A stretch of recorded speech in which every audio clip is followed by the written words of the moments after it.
By 2035, an incurable virus had killed 5 billion people, that is, most of the Earth's population, and the survivors were forced to live underground.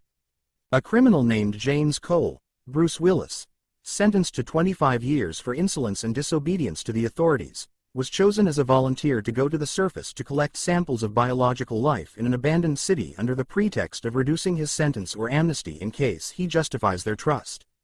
His friend Jose in the next cell persuades him not to rebel, talking about the little hope for a successful outcome.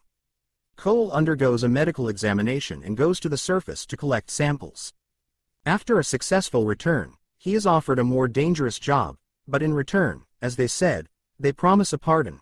He must go on a dangerous journey on a time machine to 1996, when the terrible epidemic began. By mistake, Cole ends up in Baltimore in 1990, where he is mistaken for a mentally ill person, as he finds himself naked in the middle of the street, behaves inadequately, is disoriented in place and time, screams about some viruses. Encountering the police, he resists. As a result, he is detained, injected with a large dose of stelazine, and then placed in a psychiatric clinic under the supervision of a young psychiatrist Catherine Riley, Madeline Stowe. There Cole meets Jeffrey, Brad Pitt, an animal rights activist and son of a famous virologist, and unsuccessfully tries to warn people of the impending danger. Cole suspects that Jeffrey is planning to release the virus. He appears before a council of doctors, where he tries to prove his story by calling the number for communication. Then Cole tries to escape with the help of a key made by Jeffrey, but he is caught and placed in solitary confinement, where he hears a voice that calls him Bob.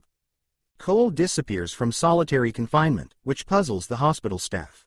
He is back in 2035. Returning, he tells what happened, but they are dissatisfied. The authorities give Cole another chance. They send him back to 1996 again, but they make a mistake again, and he ends up in the trenches during World War I, where he meets another messenger, his friend Jose, with whom he was in prison, and receives a wound in his leg. Then Cole finally gets to 1996, finds his doctor and kidnaps her after a lecture where she talks about Cassandra syndrome. Catherine and Cole go to Philadelphia to find traces of the group 12 Monkeys. On the way they stop at a motel where Cole has a dream where he sees Catherine with a different hairstyle. Waking up, he tells Catherine that he saw her before they met but didn't know it was her. They continue their way to the city. At the same time on the radio they report about a boy who fell into a well for whom a rescue operation is organized. Cole says that as a child he was very worried about him, but in fact the boy was hiding in the barn all the time. Catherine doesn't believe him and doesn't pay attention to his words. Upon arriving in the city, Cole asks Catherine to stop the car, after which he tears off posters from the walls showing her drawn symbols of the group of 12 monkeys, the underground army of 12 monkeys. Cole follows the trail of red symbols and drags Catherine along with him. Along the way they see a wandering preacher who recognizes Cole as one of the time travelers who calls him Bob. He says that scientists hide transmitters in their teeth so they can track time travelers. In search of clues, Catherine and Cole encounter robbers in an old theater. Cole kills them. Catherine and Cole get to FAA's office where Jeffrey's group members are animal rights activists. Cole gets some information from them about Jeffrey's plans. Cole and Catherine hijack FAA members' car in exchange for Catherine's hijacked car and leave town for the woods. There Catherine pulls out a bullet from his leg, then helps him get to Jeffrey's father's mansion. He meets Jeffrey, then disappears before police arrive. Catherine tells police what happened, saying that Cole protected her from rapists. In addition, on TV they report that boy who fell into well was found in barn nearby. Catherine gets call from police. They tell her that ballistic examination recognized bullet she gave them as antique from early 20th century. Putting facts together, Catherine begins to believe everything Cole told her. Realizing seriousness of situation, she frantically goes through materials of her book and finds photo of World War I wounded soldier who turns out to be Jose and Cole in background.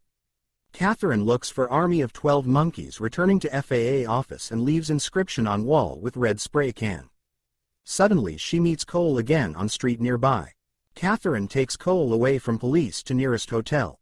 Local pimp arrives at hotel thinking Catherine is prostitute and Cole is her client. Cole beats up pimp. Then he removes his teeth with transmitter as advised by Bum because he wants to stay in this time with Catherine.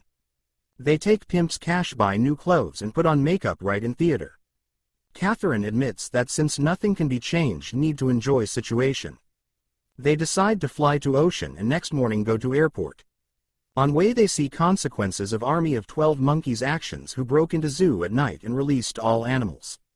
At airport, Cole makes call on phone reporting non-involvement of monkeys in what happened. And again Cole meets Jose, who says he is hero.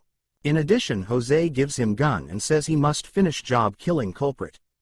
Cole sees other time travelers around and realizes he has no choice.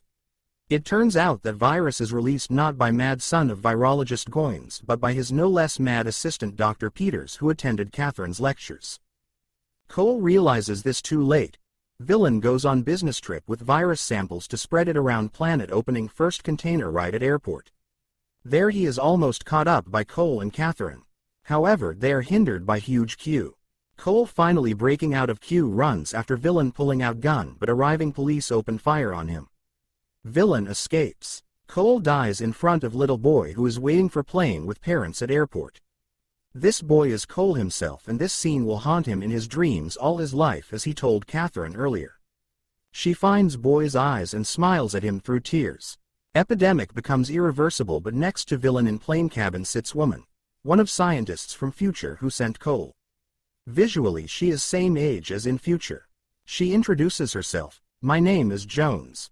I'm from insurance. The film ends with little Cole and his parents getting into car. He looks somewhere in distance and his eyes are shown in close-up, just like in first frame of film.